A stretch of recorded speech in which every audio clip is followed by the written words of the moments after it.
Chapter 28. Then bring near to you your brother Aaron and his sons with him from among the Israelites to serve me as priests.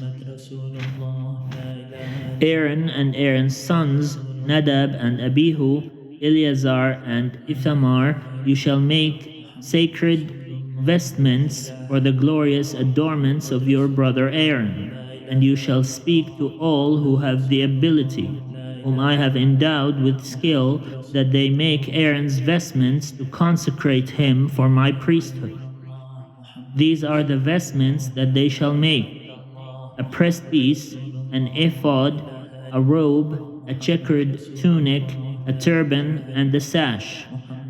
When they make these sacred vestments for your brother Aaron and his sons to serve me as priests, they shall use gold, blue, purple, and crimson yarns, and fine linen. They shall make the ephod of gold, of blue, purple, and crimson yarns, and of fine twisted linen, skillfully worked. It shall have 2 shoulder pieces attached to its 2 edges, so that it may be joined together. The decorated band on it shall be of the same workmanship and materials, of gold, of blue, purple, and crimson yarns, and of fine twisted linen. You shall take 2 onyx stones and engrave on them the names of the sons of Israel, 6 of their names on the one stone, and the names of the remaining 6 on the other stone, in the order of their birth. As a gem cutter engraves signets, so you shall engrave the 2 stones with the names of the sons of Israel. You shall mount them in setting of gold filigree. You shall set the 2 stones on the shoulder pieces of the ephod, as stones of remembrance for the sons of Israel, and Aaron shall bear their names before the Lord on his 2 shoulders for remembrance. You shall make settings of gold filigree, and 2 chains of pure gold, twisted like cords, and you shall attach the corded chains to the setting. You shall make a breastpiece of judgment in skilled work.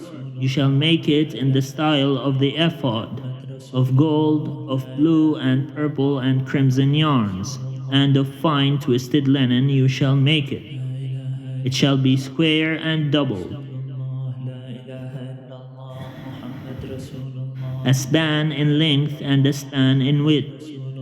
You shall set in it 4 rows of stones, a row of carnelian, chrysolite, and emerald shall be the first row, and the second row a turquoise, a sapphire, and a moonstone, and the third row a jacinth, an agate, and an amethyst, and the fourth row a beryl, an onyx, and a jasper.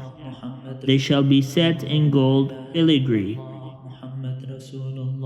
There shall be 12 stones with names corresponding to the names of the sons of Israel. They shall be like signets, each engraved with its name, for the 12 tribes. You shall make for the breastpiece chains of pure gold, twisted like cords, and you shall make for the breastpiece 2 rings of gold, and put the 2 rings on the 2 edges of the breastpiece. The 2 ends of the 2 cords you shall attach to the 2 settings, and so attach it in front to the shoulder pieces of the ephod. You shall make 2 rings of gold, and put them at the 2 ends of the breastpiece, on its inside edge next to the ephod. You shall make 2 rings of gold, and attach them in front to the lower part of the 2 shoulder pieces of the ephod. At its joining above the decorated band of the ephod, the breastpiece shall be bound by its rings to the rings of the ephod with a blue cord, so that it may lie on the decorated band of the ephod, and so that the breastpiece shall not come loose from the ephod. So Aaron shall bear the names of the sons of Israel in the breastpiece of judgment on his heart when he goes into the holy place, for a continual remembrance before the Lord. In the breastpiece of judgment you shall put the Urim and the Thummim, and they shall be on Aaron's heart when he goes in before the Lord. Thus Aaron shall beat the judgment of the Israelites on his heart before the Lord continually. You shall make the robe of the ephod all of blue. It shall have an opening for the head in the middle of it, with a woven binding around the opening, like the opening in a coat of mail, so that it may not be torn. On its lower hem you shall make pomegranates of blue, purple, and crimson yarns, all around the lower hem, with bells of gold between them all around. A golden bell and a pomegranate alternating all around the lower hem of the robe. Aaron shall wear it when the ministers, and its sound shall be heard when he goes into the holy place before the Lord, and when he comes out, so that he may not die. You shall make a rosette of pure gold, and engrave on it, like the engravings of a signet, holy to the Lord. You shall fasten it on the turban with a blue cord. It shall be on the front of the turban. It shall be on Aaron's forehead, and Aaron shall take on himself any guilt incurred in the holy offering that the Israelites consecrate as their sacred donations.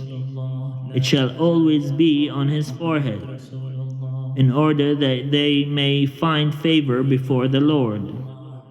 You shall make the checkered tunic of fine linen, and you shall make a turban of fine linen, and you shall make a sash embroidered with needlework.